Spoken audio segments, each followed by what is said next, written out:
Good evening. Good evening.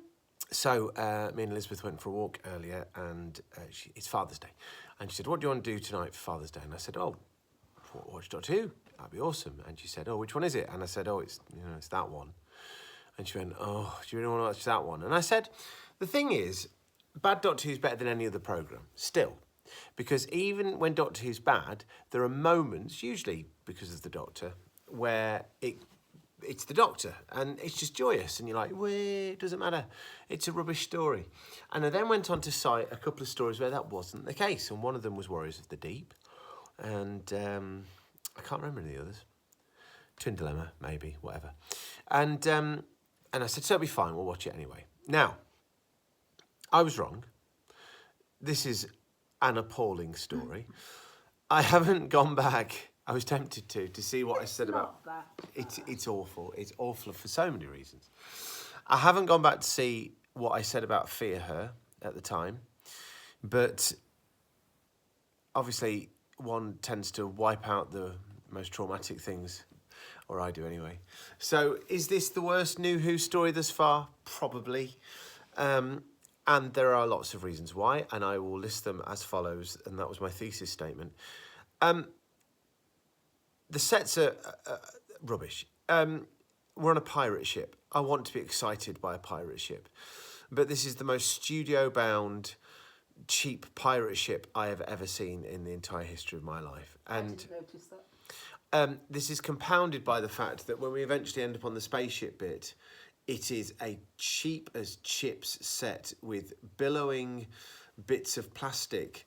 It is just woeful, but fine. Okay, there's often a cheap episode. There's, that can't be the worst thing that's going on. God, the Disney have really got spoiled you, haven't they, all that Disney money? No, you think about the last two episodes, though. You think about Day of the Moon and The Impossible Astronaut. And, we had the vistas of the great wild United States. We had the Oval Office. We had sinister orphanages. It was unbelievable.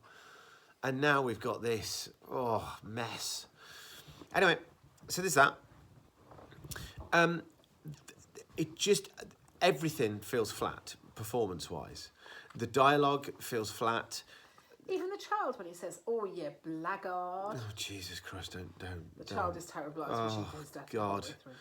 But even Matt Smith doing his best to elevate these bits is just... It's just not working. And I seem to remember the time Hugh Bonneville was having a bit of a scandal in the papers. And yes, he had an affair, didn't he? He did have an affair, and he didn't do any of the publicity as far as I recall. It was very bizarre. But subsequently, Hugh Bonneville, I've seen him in the Paddington films and this, that and the other. And I actually think he's a good presence on screen. I've never done... Agreed. What was he in? Bridgerton. Yeah. And I think he's trying his best with this. But again, God, it falls flat. Really, really, really, really, really, really, really flat. And it's such a shame. And that bit in the TARDIS where there's that lovely moment where they're both captains of their own ships, but he can recognise the bits of the TARDIS. That should sparkle. It doesn't. It just doesn't. It's flat as a pancake. But the biggest... and this sounds ridiculous, but it stuck with me forever and ever and ever. The story doesn't make very much sense, really, truly. But moreover than that, this is the most woeful, and I'm assuming I'm using the right terminology here, editing of any Doctor Who story there has ever been. This is the sort of quality that I would expect from absolutely down in the doldrums, flipping... I reckon it was Stefan on his work experience. Possibly so. But you do realise that Stefan would only have been about 15 when this was on. The classic moment is, of course, where we have a massive moment where the young boy tells the pirate he can't leave now because he's just nicked him with the sword, you blackguard. And then the pirate just disappears. And it's just embarrassing. It is GCSE level embarrassing. I cannot... You can't make a massive plot point that the kid's going to force this pirate to stay and then not pay it off by him He just disappears. There's no other way of expressing this. He just disappears. He disappears. He just disappears. Then we get the really weird scene when the doctor go around, and this shouldn't be a big deal, but he goes around smashing all the glass and the windows and this, that, and the other with wild abandon. We've just spent 25 minutes pointing out you can't get cut in this place. Would you not be a bit more careful? Like he's just like smash, smash, smash. I'm thinking, I'm not going round. He's a dickhead, isn't he? But the one that got me this time, and I can't really explain this one away. It's more of a feel thing, I suppose. Is at the end where the climax is essentially Amy has to give Rory, what's the phrase? Artificial resuscitation. What's the phrase I'm looking at? Mouth to mouth. Like CPR. Yeah, CPR. And I can see how in certain contexts that would work as the climax to a Doctor Who story.